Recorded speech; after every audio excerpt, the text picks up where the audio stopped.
Today on our 2014 Toyota RAV4, we're going to be test fitting the Kuat NV 2.0 bike rack, part number NV22G.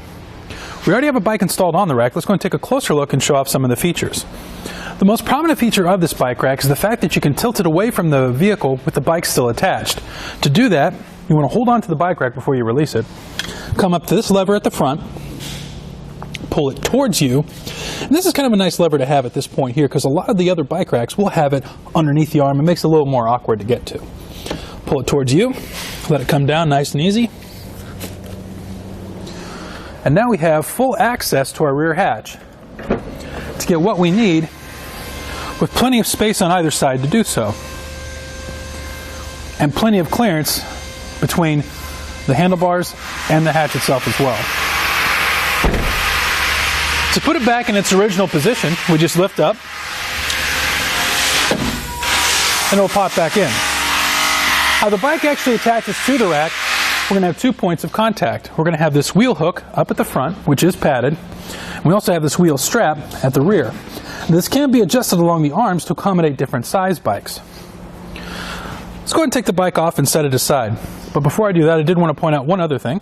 This also has an integrated cable lock for additional security to wrap around your bikes. And there's one on both arms. We'll go ahead and start at the wheel strap, pushing it in this great tab. Then come up to the front to the wheel hook. Now before we release this, you want to make sure you're holding onto the bike because once you do release it, you don't want the bike falling into the vehicle. We'll push this button at the top here, push up and away, and we'll take off our bike.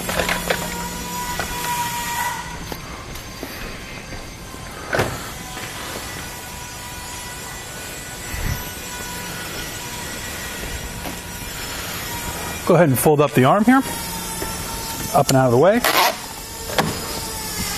With the bike rack in this position, you can also open the rear hatch.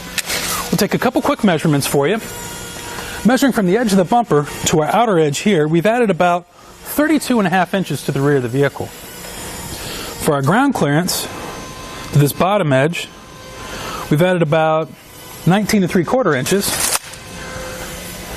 And from this edge to the bumper, it's going to be about 8.5. Now from the center of the hitch pin hole to that same point is going to be about 11.5 inches. You just want to keep that measurement in mind if you have a different style hitch installed on your vehicle that goes either further in or comes further out. Now for those close quarter situations such as parking or putting it in your garage, you're going to need a little bit of extra clearance in the rear. This does fold up. To do that, we'll just push in on this tab here at the front, is like we did before, and push up. You hear that click and it's locked into place. Again, measuring from the edge of the bumper to our outer edge, now we've only added about 16 inches, so that made quite a bit of difference. And our closest point is going to be about 4.5 inches, but no matter how much I shake it, it will not make contact with the bumper.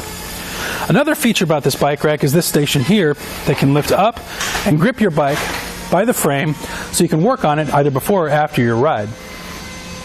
How this attaches to the hitch of the vehicle, we have this locking pin here at the base, and then we have this anti-rattle knob at the end. You turn it to the right to tighten it up, and that'll take out the shake and play in the shank and make for a much smoother ride.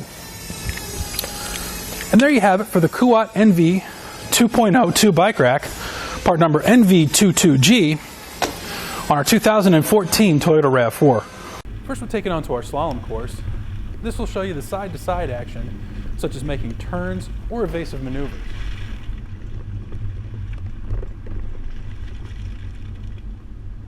Now we're at the alternating speed bumps.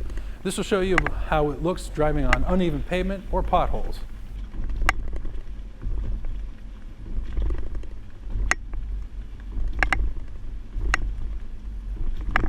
Finally, we're at the solid speed bumps, which simulates going into your driveway or parking lots.